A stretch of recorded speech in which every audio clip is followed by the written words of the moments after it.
యువకాలం పేరుతో పాదయాత్ర మీకోసం చేశారా? నాకు కోసం చేశారా అండి? మాకు ఇస్తారా ముఖ్యమంత్రి పదవిలో? ఎంతగా ఉన్నాయి, అసహ్యంగా ఉన్నాయి మాటలు. విన్నా కూడా గౌరవంగా లేవు సార్. ఈ మధ్య ఇంకో మాట అండి, వారికి అధికారం వచ్చేస్తే, వారి కూటమి చంద్రబాబు నాయుడు గారు వీరు వచ్చేస్తే జగన్ గారు ప్రవేశపెట్టిన సంక్షేమ పథకాలు పక్కాగా అమలు చేస్తారటండి. ఈయన అమలు చేసేదేంటి? వాళ్ళు చేయట్లేదండి, ఆయన చేత కదా ముఖ్యమంత్రి గారికి. ఈ పథకాలు పక్కాగా అమలు చేయడం కోసం మా కూటమి అధికారం ఇవ్వండి, మా చంద్రబాబు గారు నేను అమలు చేస్తాను. ఎందుకంటే ఆ సంక్షేమ పథకాలు పక్కన పెట్టి దాంతోపాటు ఇంకో 10 రకాలు సంక్షేమ పథకాలు ప్రవేశపెడతానని చెప్పడానికి దమ్ము లేదండి. ఇవి చేస్తారంట.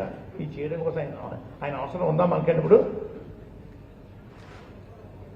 ఈ రకమైన భాష, ఈ రకమైన అబద్ధాలు, ఆవేశం, ఉద్రేకం, ఏదేదో మాట్లాడడం.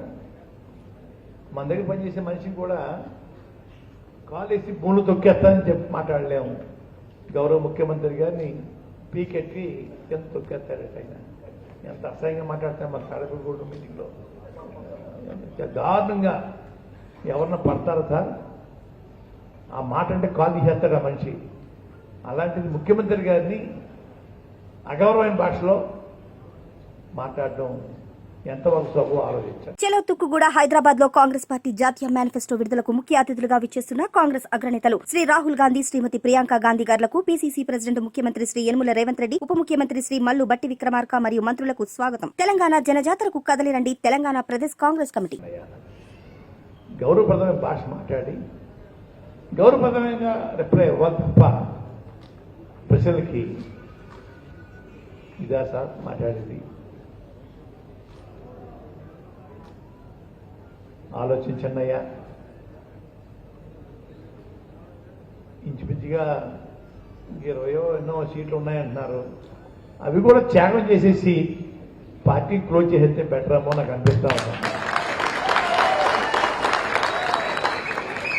త్యాగ పురుషుడి పేరు చిరస్థాయిగా ఉండిపోతాయి. ఇంకండి వారు షూటింగ్కి వెళ్ళడం కోసం, సినిమాలు నటించడం కోసం ఎమ్మెల్యే పదవి కావాలా?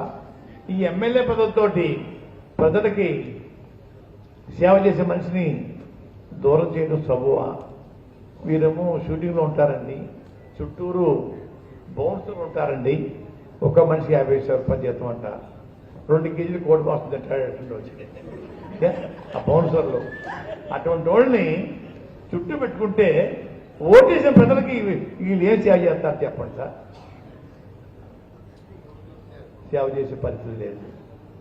ఫోను నెంబరు ఒక్క దగ్గరనే ఉందామో చూడండి సార్, తెలుసుకోండి. కావాల్సింటే ఒక్కరితో ఫోన్లో మాట్లాడమో తెలుసుకోండి సార్. ఫోన్లో మాట్లాడరండి. ఫోన్ నెంబర్ మనకు ఎవరో అక్కడ ఎవరెవరో ఉంటారని అంతే. ఈ అమాయక ప్రజలు ఓటేసేసి అక్కడ చప్పటిగా కాయాలటండి.